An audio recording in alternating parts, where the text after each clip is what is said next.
Ubus-ubos biyaya, bukas nakatunganga. Malamang at marahil ito po ay madalas nating marinig noong mga kabataan natin at maging hanggang ngayon kapag tayo pinapagalitan ng ating mga magulang dahil masyado tayong magastos, mahilig tayong maglakwatsa, gumimik, and all that. Ubus-ubos biyaya, bukas nakatanga o nakatunganga. Alam po ba ninyo, that's very particular, alam bang tawag dyan, kasabihan, ay hindi po totoo sa isang mananampalataya. I have the proof. Hindi po ako nagsasalita rito na parang wala akong ebidensya. Nandito po sa banal na kasulatan ang mga sinasabi ko. Sapagkat pag ikaw ay nakikristo, ang katotohanan mo ay hindi na yung katotohanan sa sarili mo. Ang katotohanan mo simula noon ay walang iba kundi ang Panginoong Hesukristo na. Yes, dito sa mundong ibabaw na ito, tayo po ay sinasanctify. Tatlo po kasi yan. Unang-una, pinakamahalaga, salvation. And then meron po tayong sanctification and then glorification. Alam nyo ang tatlong ito, akala po nung iba ganito. Yung salvation mo, binayaran ni Kristo, lahat. Tapos yung sanctification mo, bahala ka na doon, sabi nila. Pagkatapos yung glorification mo, bahala ka na rin doon, sabi po nila. Pero alam po ba ninyo, hindi po totoo yun. Ang tatlong ito po, hinulma na po ng Panginoong Hesus ito lahat. Siya po lahat ang gumawa ng tatlong ito. Salvation, your sanctification, even your glorification. Lahat po nang yan. Kahapon may nakausap kasi ako. Yung glorification daw, the Lord will glorify you according dun sa good works mo. Sabi ko naman, yung good works po, lumabas po yan sa atin nang manampalataya tayo kay Kristo. Sapagkat sabi ko, tignan po ninyo yung mga hindi mananampalataya. Diba? Tignan nyo ang kalikasan nila.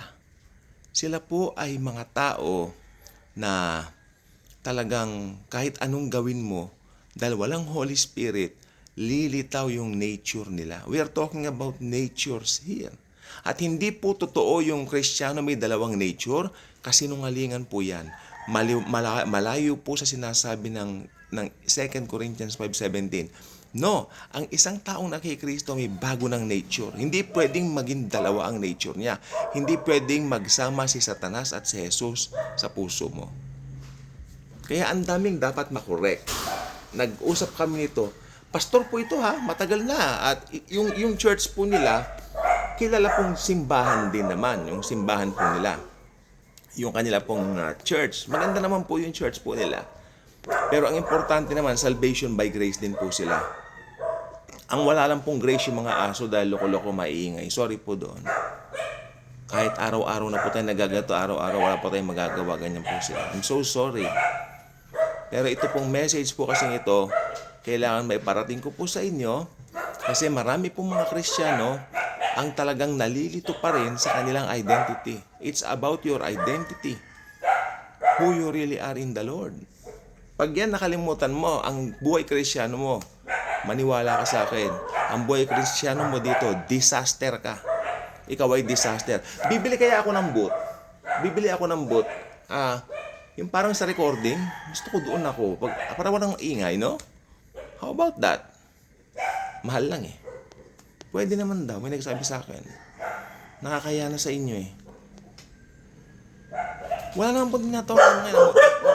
Natutopak lang po sila, nababaliw. Okay, ito po gusto ko po sabihin po sa inyo, no? Tayo po mga mananampalataya, tayo po yung mga apple of the eye ng Lord.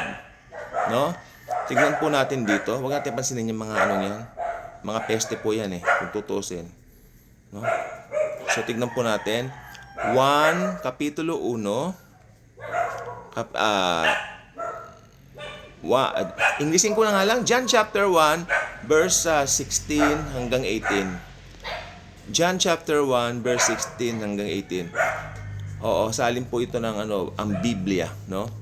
O kasi itong po ay ang Biblia ng mga pastor, dalawang salin. Meron akong magandang balita Biblia, pero mas gusto kong gamitin itong ang Biblia. Alam niyo, dun sa magandang balita Biblia, hindi po ako naninira dito. At hindi ako maninira kahit kailan because Yung magandang balita, Biblia na po na yan, malaking nagawa sa buhay ko yan.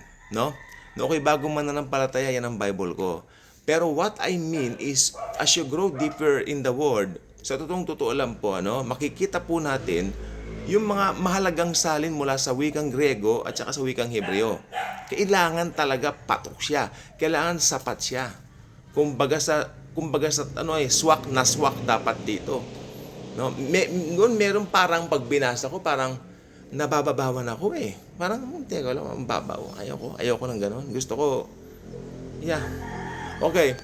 John chapter 1, o Tagalogin natin nga, subukan ko. Okay. Tagalog, 1, Kapitulo 1, mga talatang 16, 18, hanggang 18. Tagalog yun ha. 1, Kapitulo 1, mga talatang 16 at 18. Tagalog na po yan. Nakuha ko, ang galing ko. Okay? Tignan nyo. At mula sa kanyang kapuspusan ay tumanggap tayong lahat. Biyaya na sinundan pa ng ibang biyaya. I like this. Ito po ang Biblia po ito. Pero itong ang Biblia po kasi na Bible, ang salin po kasi nito, ito po yung bago na 2001 yata ito no? Kung di ako nagkakamali, 2001 ang Biblia. Kasi merong 1905. Actually, mas maganda po yun. Kaya lang, pinababaw ng konti para sa generation natin ngayon makuha natin. Tingnan niyo, sabi niya, pareho din naman ang salin nito eh. Pero doon sa MGB, ibang dating eh. Binasa ko, pero teka, parang iba ka ako. Pero ito maganda siya. Tingnan mo at mula sa kanyang kapuspusan, I like that Tagalog. At mula sa kanyang kapuspusan ay tumanggap tayong lahat biyaya na sinundan pa ng ibang biyaya. Tingnan nyo biyaya na sinundan pa ng ibang biyaya. May biyaya ka ngayon. What's the date? Anong date po ngayon? December 5 Friday, if I'm not mistaken. December 5th Friday, no? Pag natapos ang buong day na ito, no? Punong-puno ka ng biyaya. Pag gising mo bukas, may biyaya na. In actuality, natutulog ka pa lang, matutulog ka mamaya para bukas gigising ka, di ba?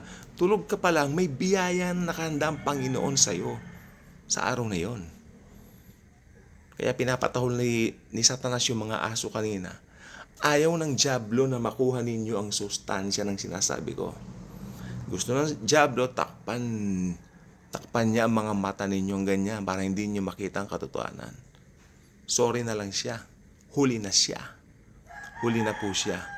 Dahil yang si Satanas talagang, hustler yan eh. No? At nakakaano po siya. Sa mga Kristiyano kasi, we're using this book. Kaya minsan, magpapasok din siya ng kung ano na sa mga utak natin, especially sa mga talatang ito. No? Or should I say, pagdating po dito, ayaw niyang mabasa natin to. Alam niyo po bang itong talatang ito ulitin ko, tatagalogin ko 1 Kapitulo 1, talatang 16. Sa 16 po tayo muna. No? Yan pong talatang yan, ayaw ni Satanas na mabasa ninyo yan. Ayaw niyang mabasa natin yan. At pag nabasa natin, gusto niya, alisin agad sa isip natin. Huwag tayong papayag kasi ang ganda At mula sa kanyang kapuspusan ay tumanggap tayong lahat biyaya na sinundan pa ng ibang biyaya. This is perfect. Kung gusto niya ng salin niya sa Tagalog na maganda, ang Biblia ang gamitin yung salin. Sa King James maganda rin. Grace after grace. Pero kasi sa Tagalog, ang galing eh. Ang galing ng timpla niya no? So, yan. Ang ayaw ni Satan na mabasa natin.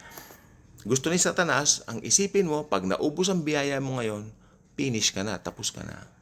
Yan po ay hindi totoo. Sabi ng aklat na ito, we are forever blessed dahil kay Jesus Christ.